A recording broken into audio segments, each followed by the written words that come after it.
Hi friends, welcome to taste of அம்மா சமையல். இன்றைக்கி சூப்பரான ஐட்டம் தாங்க பண்ண போகிறோம். இங்கே பாருங்கள், இந்த ராகி சேமியா இருக்குல்ல, இதை எடுத்து வச்சுருக்கேன். இதுக்கு ஹாட் வாட்டர் வச்சுருக்கேன். இப்போ அது மூழ்கிற அளவுக்கு தண்ணி சேர்த்துக்கலாம். ஃபஸ்ட்டு தண்ணி சூடானதுக்கப்புறம் வெங்காயத்தையும் தக்காளியும் எடுத்து வச்சுருக்கேன்.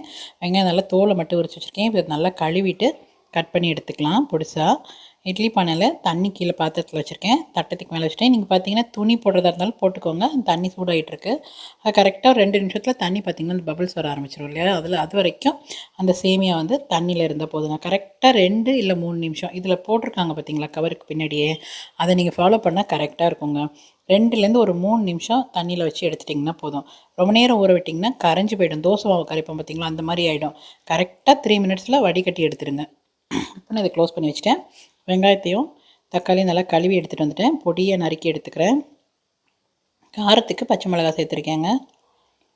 இதையும் கட் பண்ணி எடுத்துட்டேன். இப்போது கரெக்டாக ஒரு 2 நிமிஷம் ஆயிடுச்சு. இதை நான் வடிகட்டி எடுத்துக்கிறேன். அந்த அளவுக்கு இருந்தால் போதும். ரொம்ப நேரம் விட்டுறாதீங்க. விட்டுட்டிங்கன்னா அந்த இடத்துல தப்பு பண்ணணும். அதுக்கப்புறம் அந்த மாவு பார்த்திங்கன்னா ரொம்ப தண்ணியாகிடும். அந்த என்ன சொல்கிறது, இந்த ராகி சேமியா இருக்கு இல்லையா, தண்ணியாக லிக்விட் மாதிரி ஆகிடுங்க. அதனால தான் கரெக்டாக 2லேருந்து 3 நிமிஷம் அவ்வளோதான். இப்போ நான் இது இட்லி பாத்திரத்தில் போட்டு வேக வச்சு எடுத்துக்கிறேன். அதுக்கு முன்னாடியே எடுத்துட்டிங்கன்னா கூட ஒரு மாதிரி சாப்பிடும்போது ஒரு மாதிரி கரன்னு இருக்கும். என்ன சொல்கிறது, ஒரு மாதிரி ரப்பரியாக இருக்கும். நீங்கள் கரெக்டாக 2 நிமிஷம் வந்து பாருங்கள், இந்த மாதிரி உதுத்து விட்டிங்கன்னா நல்லா சாஃப்டாகவே இருக்கும். எவ்வளோ நேரம் ஆனாலும் உங்களுக்கு ட்ரை ஆகாமல் இருக்கும். அதனால் ஒரு 3 நிமிஷம் இருந்தால் தப்பு கிடையாது. கரெக்டாக ஒரு 3 நிமிஷம் அதோட வடிகட்டி எடுத்துருங்க. ரொம்ப நேரமும் விட்டுறாதீங்க. கம்மியாக வச்சிங்கனாலும் பார்த்திங்கன்னா ஒரு மாதிரி என்ன சொல்கிறது, ஒரு சாஃப்டாகவே இருக்காதுங்க. ஒரு மாதிரி காஞ்சி போன மாதிரி இருக்கும். அதனால் ஒரு 3 நிமிஷம் கரெக்டாக இருக்கட்டும். அதுக்கப்புறம் இட்லி பாத்திரத்தில் ஒரு 5 நிமிஷம் வேக வச்சு எடுத்திங்கன்னா இந்த மாதிரி சாஃப்டாக இருக்கும் நல்லா சாப்பிட்றதுக்கு. நீங்கள் அது எவ்வளோ நேரம் ஸ்கூலுக்கு கொடுத்து விட்டால் கூட உங்களுக்கு ட்ரை ஆகாமல் அப்படியே இருக்கும். நான் இன்றைக்கி தாளிக்கிறதுக்கு தேங்காய் எண்ணெய் தான் சேர்த்துருக்கேன்.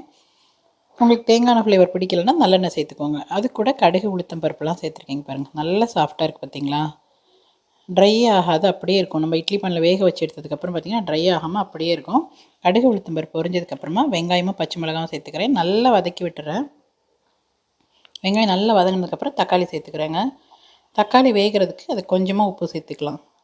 ராகி நீங்கள் எவ்வளோ அந்த சேமியா போட்டிருக்கீங்களோ அதுக்கு ஏற்ற அளவுக்கு உப்பு சேர்த்துக்கோங்க. அதையும் சேர்த்து நல்லா வதக்கி விட்டுருங்க. இப்போ தக்காளி வெங்காயம்லாம் பார்த்திங்கன்னா நல்லா வெந்து வந்துடும். அதுக்கப்புறமா நம்ம வேக வச்சுருக்கிற அந்த ராகி சேமியாவை இதில் சேர்த்துக்கலாம்.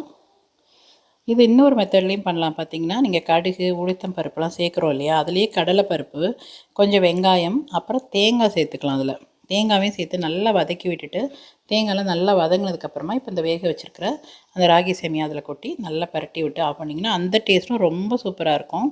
அதே மாதிரி பார்த்திங்கன்னா இப்போ நம்ம வேக வைக்கிறோம்ல ராகி சேமியா இட்லி பாத்திரத்தில், வேக வச்சதுக்கப்புறம் எடுத்து ஒரு பவுலில் கொட்டிட்டு அதில் இனிப்புக்கு உங்களுக்கு சுகரோ இல்லை வெல்லம் எது பிடிக்குமோ அதை சேர்த்துட்டு அதிலே தேங்காய் ஏலக்காய் சேர்த்து அது ஒரு ஸ்வீட்டு சேமியா பார்த்திங்கன்னா அதுவும் ரொம்ப நல்லாயிருக்கும். இங்கே பாருங்கள், குலையாமல் கரெக்டாக இருந்ததுங்க. நல்லா சாப்பிட்றதுக்கு சாஃப்டாகவும் இருந்தது. அது என்னென்னா நீங்கள் அது 3 நிமிஷம் அந்த ஹாட் வாட்டரில் அது இது பண்ணணும். அதுக்கப்புறம் இட்லி பாத்திரத்தில் ஒரு 5 நிமிஷம் கரெக்டாக இருந்ததுங்க. எல்லாமே நல்லா உதிராக சாப்பிட்றதுக்கு சாஃப்டாகவும் சூப்பராகவும் இருந்தது. நீங்களும் ட்ரை பண்ணி பாருங்கள். உங்களுக்கு பிடிச்சிருக்கான்னு சொல்லுங்கள். நான் தேங்காய் எண்ணெய் சேர்த்தேன் பார்த்தீங்களா, அதுக்கு பதிலாக நீங்கள் நல்லெண்ணெயும் சேர்த்துக்கலாம். அந்த ஃப்ளேவருமே நல்லாயிருக்கும். நான் சொன்ன மாதிரி 3 மெத்தட்லேயுமே பண்ணலாம். ரொம்ப நல்லாயிருக்கும் இந்த சேமியா உப்புமா. நீங்களுமே ட்ரை பண்ணி பாருங்கள். ஈஸியானது, அதுவும் இல்லாமல் ராகி ரொம்ப ஹெல்த்தியானது கூட. வேறு எப்படி கொடுத்தாலும் பசங்க சாப்பிட மாட்டாங்க. இந்த மாதிரி செஞ்சு கொடுத்து பாருங்கள். இல்லை காரம் பிடிக்காத குழந்தைங்களா இருந்தால் நீங்கள் சுகர் தேங்காய் போட்டு ஸ்கூலுக்கு கூட நீங்கள் வச்சு கொடுக்கலாம். ரொம்ப நல்லாயிருக்கும். இது குட்டி ஒரு ஷாப்பிங் வீடியோ இது கூட சேர்த்து ஆட் பண்ணியிருக்கேங்க. இந்த பவுலில் அந்த கிச்சன் ஐட்டம்ஸ் தான் ரொம்ப நல்லா இருந்தது பார்க்குறதுக்கு.